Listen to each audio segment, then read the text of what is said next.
કેમ છો બધા? તો આજે બીજું એક શરબત બનાવવાના છે, જીરા શરબત. હવે જનરલી બધા તમે લોકો જીરા સોડા બહાર પીતા જ હો છો, પણ આ એક વખત આ રીતે તમે શરબત બનાવીને તૈયાર રાખશો ને તો તમે શરબત પણ બનાવી શકશો અને સોડા પણ બનાવી શકશો. એટલે આપણે જીરા શરબતની તૈયારી કરી લઈ. જનરલી આ શરબત ક્યાંય મળતા નથી અને આના પહેલાં આપણે લીંબુ ફુદીના આદુનું શરબત બનાવેલું છે, એનો પણ ખૂબ જ રિસ્પોન્સ મળ્યો છે. અને જે પણ સબસ્ક્રાઈબરે હજી સુધી જોયું ન હોય જોઈ લેજો, કારણ કે તમારા સમર માટે સ્પેશિયલ છે. આ શરબત કોઈપણ જાતના ફૂડ કલર, પ્રિઝર્વેટિવ વગર અને નેચરલ વસ્તુથી બનાવવામાં આવે છે. તો જેને હજી સુધી જોયું ન હોય તો જોઈ લેજો.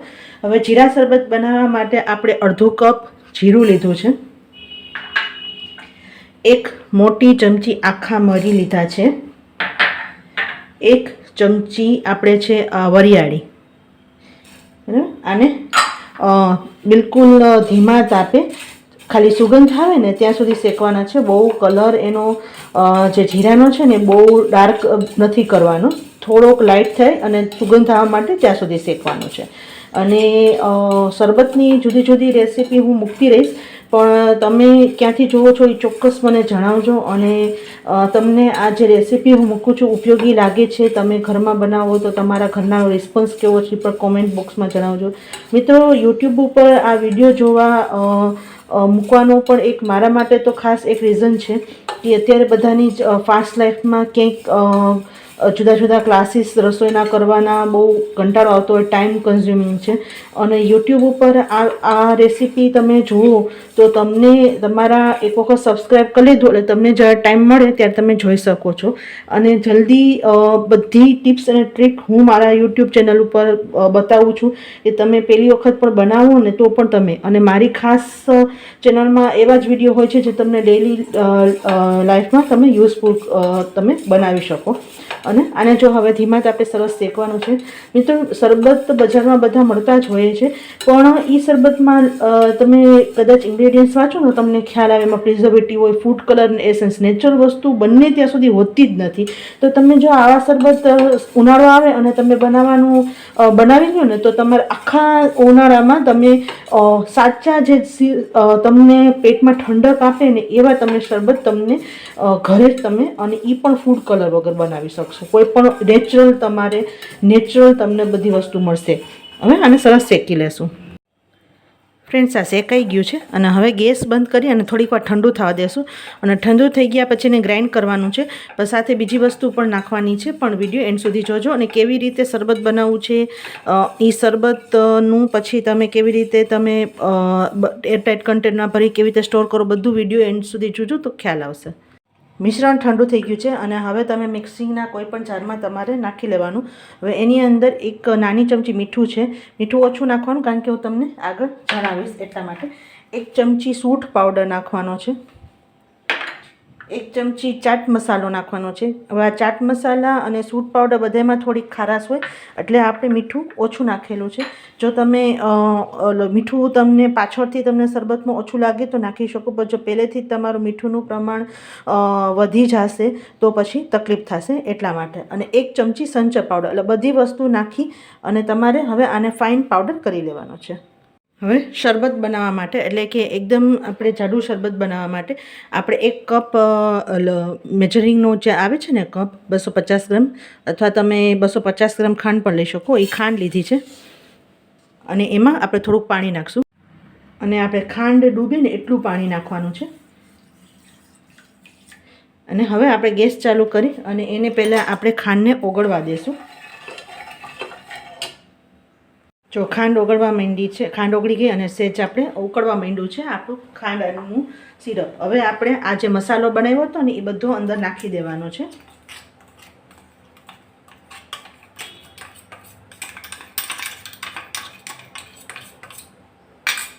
અને એને સરસ રીતે ઉકાળવાનું છે જ્યાં સુધી આપણે થોડુંક જાડું ન થાય. હવે આ નાખી અને તરત જ બંધ નથી કરી દેવાનું, થોડુંક ઉકળે અને તમે આને જે સુગર સિરપ જે આપણી શરબતની હોય ને એ થોડી ચીકણી ન થાય ત્યાં સુધી ઉકાળવાનું છે. એટલે 2-5 મિનિટ ઉકાળશો ને એટલે થોડુંક તમારું ચીકણું થવા મળશે, પણ ત્યાં સુધી ઉકાળવાનું છે.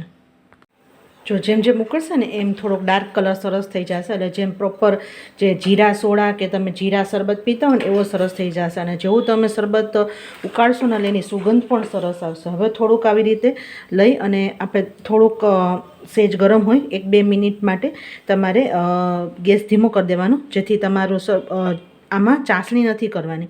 ખાલી તમારું સુગર સિરપ તમે આમ ટચ કરો અને તમને આમ ચીકણું લાગે, જો હજી ચીકણું નથી લાગતું, આમ પાણી જેવું જ છે, એટલે હજી 2-3 મિનિટ ઉકાળશો ને એટલે ચીકણું લાગે, એટલે આમ તમે ટચ કરો ને આમ ચીકણું લાગે ત્યાં સુધી કરવાનું છે. બહુ જ આમાં ચાસણી નથી કરવાની.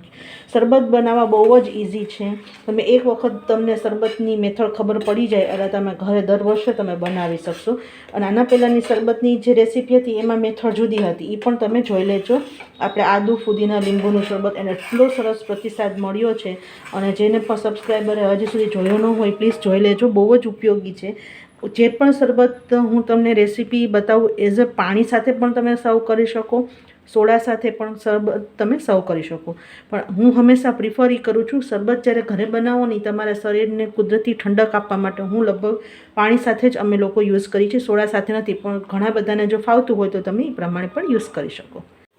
જો એક વખત સેજ જાડું થવા આવે ને એટલે તરત જ ચેક કરવું, કારણ કે આપણે પહેલી વખત જે ચેક કર્યું હતું ને ત્યારે એકદમ ચીકણું નહોતું થયું, પણ થોડુંક આપણે પાણી જેવું પણ નહોતું. એટલે એક વખત સેટ થવા આવે ને એટલે તરત જ 2-3 મિનિટમાં જ તમારી જે સુગર સિરપ છે ને જે શરબતની એ પ્રોપર થાય. કારણ કે ઠંડી થઈ ગયા પછી હજી આ પણ ઘાટી થાય, એ પણ ધ્યાન રાખવાનું. શરબત જ્યારે તમે બનાવો એ ગરમ થઈ ગયા હોય ત્યારે જે એનું માપ હોય અને ઠંડુ થઈ ગયા પછી વધારે થાય. એટલે ફરીથી આપણે ચેક કરી લેજો. હવે છે ને આમ ચીકણું જ લાગે છે, જો તાર નથી પણ ચીકણું લાગે છે. એટલે હવે આપણે ગેસ બંધ કરી દઈશું આપણે. અને મિત્રો એટલું સરસ ટેસ્ટી, કલરમાં પણ સરસ. અને છેલ્લે આ તમારે ફ્રીઝમાં રાખો ને એટલે આરામથી 4 મહિના રહેશે, નથી વધારીએ છીએ. મારે લગભગ દર વર્ષે આ શરબત બનાવવાની હોઈએ છે, કોઈ વખત શરબત બિલકુલ બગડતું નથી.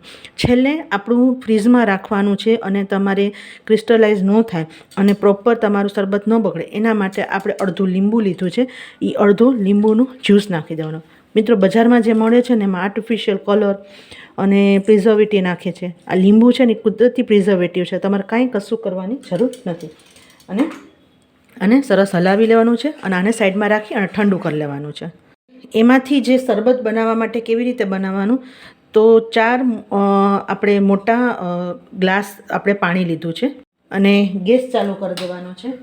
હવે એમાંથી આપણે શરબત બનાવવાનું છે. એટલે આપણે શરબતનું જે આપણે મેઇન જીરા સોડાનું શરબત છે ને એમાંથી તમારે કેવી રીતે પાણીમાં એડ કરવાનું, કેવી રીતે શરબત બનાવવું એ તમને બતાવું છું. પ્રોપર રીત છે, વિડીયો એન્ડ સુધી જોજો. થોડાક ફુદીનાના પત્તા છે એ હું અંદર નાખી દઉં છું, આવી રીતે પાંદડા.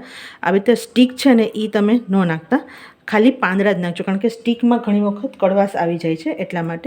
એટલે બને ત્યાં સુધી મારા ઘરે તો મારા કિચન ગાર્ડનમાં ઘણી બધી વસ્તુ એ ઉગાડેલી છે જે મને સમરમાં બહુ જ યુઝ થાય. ફુદીનો, કોથમીર, મારે ગુઆવા, લીંબુ, મરચાં, ટમેટાં બધાના ઝાડ છે. તો મારે તો નેચરલી જ અમુક વસ્તુ બહુ જ સરસ ઉગે છે. તો ફુદીનાનું ઝાડ તમે એક વખત તમારા ઘરમાં કિચન ગાર્ડનમાં ઉગાડો ને તો બહુ જ સરસ તમારે 12 માસ તમને મળશે. હવે એની અંદર આપણે 2 મોટી ચમચી ખાંડ નાખી દઈશું. અને આમ કરવાનું કારણ એ છે કારણ કે સુગર સિરપ નાખશું તો વધારે તમને જોશે, એટલા માટે તમારે આવી રીતે કરવાનું. કારણ એટલા માટે કર્યું છે, થોડુંક 2 ચમચી ખાંડ નાખો, સુગર સિરપ ઓછી જોઈએ. અને બીજું ફુદીનાના ટેસ્ટ આ તમે જીરા સોડામાં આવી રીતે બનાવશો બહુ સરસ આવશે.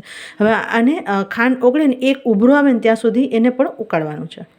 જો આમાં ખાંડ છે ને એ બધી ઓગળી ગઈ છે અને ફુદીન અને જરાક તમને ઉભરો આવવા તમને લાગ્યો છે. હવે આને ગેસ બંધ કરી અને ઠંડુ થવા દેશું. પછી ઠંડુ થઈ જાય ને એટલે ફુદીનાનું પાન નીકાળીશું. આપણે ફુદીનાનું ખાલી ટેસ્ટ જ જોઈએ છે એટલા માટે, પણ આને પણ કમ્પ્લીટલી ઠંડુ થવા દેશું. જો આપણું આ છે ને શરબતનું આપણે જે મિશ્રણ તૈયાર કર્યું હતું ને એમાં આપણે ફુદીના અલગ કાઢી લઈએ છીએ. તમારે રાખવા હોય ને તો તમે રાખી શકો, પણ હું અત્યારે આમાંથી ફુદીના અલગ કાઢી લઉં છું. અને હવે આ મિશ્રણ પણ ઠંડુ થઈ ગયું છે અને આ તમારે આ મિશ્રણને તમે એરટાઈટ કોઈ પણ તમારે જારમાં અથવા તમારે કોઈ પણ બોટલમાં ભરી અને તમે ફ્રીઝમાં રાખી શકશો. અને હવે આમાંથી આપણે શરબત આપણે આ નાખવાનું છે. તો 2 ચમચા હું અત્યારે નાખું છું. પછી આપણે તમને વધારે કેવું તમને ભાવતું હોય ને એ પ્રમાણે જીરાનો ટેસ્ટ એ પ્રમાણે તમે નાખી શકો. અને હવે એમાં આપણે તકમરિયા. આ તકમરિયા અને સબ્જા બે અલગ છે. તકમરિયા આવી રીતે ફૂલ્લી અને આ તમે ઘણી વખત તમે આપણે ફાલુદામાં પણ યુઝ થતા હોય છે. તો આ તકમરિયા બહુ જ સમરમાં ઠંડક કુલિંગ તમને ઇફેક્ટ કરશે. તમે 10-15 મિનિટ પલાળો એટલે ફૂલીને એકદમ ટ્રાન્સપરન્ટ થઈ જાય અને ડબલ થઈ જાય. એ પણ હું આની અંદર નાખું છું. તો એકદમ સરસ. હું પાણી સાથે આવી રીતે સર્વ કરું છું, પણ તમે આપણે સોડા સાથે પણ કરી શકો. અને આને તમે ઠંડુ તમે ફ્રીઝમાં મૂકી દો અને જ્યારે તમારે કોઈને સર્વ કરવું હોય ત્યારે તમારે સર્વ કરી લેવાનું. અને કેટલું સરસ છે. તમે જે બજારનું જે જીરા સોડા અથવા જીરા શરબત પીવો છો એના કરતાં સાચા અર્થમાં તમે આ જીરા સોડા તમે આ સોડા તરીકે કે શરબત તરીકે તમે પીશો ને ફ્રેન્ડ્સ, તો રિયલમાં તમને મજા આવશે. તો આવી રીતે સર્વ કરી દેવાનું. અને હવે આની ઉપર તમે ફ્રેશ ફુદીનો અથવા તમે ફ્રેશ લેમનની સ્લાઇસ નાખીને તમે સર્વ કરશો તો બહુ જ સરસ લાગશે. અને તૈયાર છે આપણે જીરા. પહેલાં આપણે જીરાનું આપણે શરબત બનાવ્યું ને એમાંથી આપણે તમે શરબત તમે બનાવી શકો આવી રીતે. તો પ્લીઝ ગમ્યું હોય તો શેર, લાઇક અને હજી સુધી કોઈ ચેનલ સબસ્ક્રાઈબ ન કરી તો સબસ્ક્રાઈબ કરી દેજો. સાથે બેલ આઇકન દબાવીને ઓલ દબાવી દેજો, જેથી આવનારા બધા વિડીયોની નોટિફિકેશન તમને મળતી રહે. આવજો.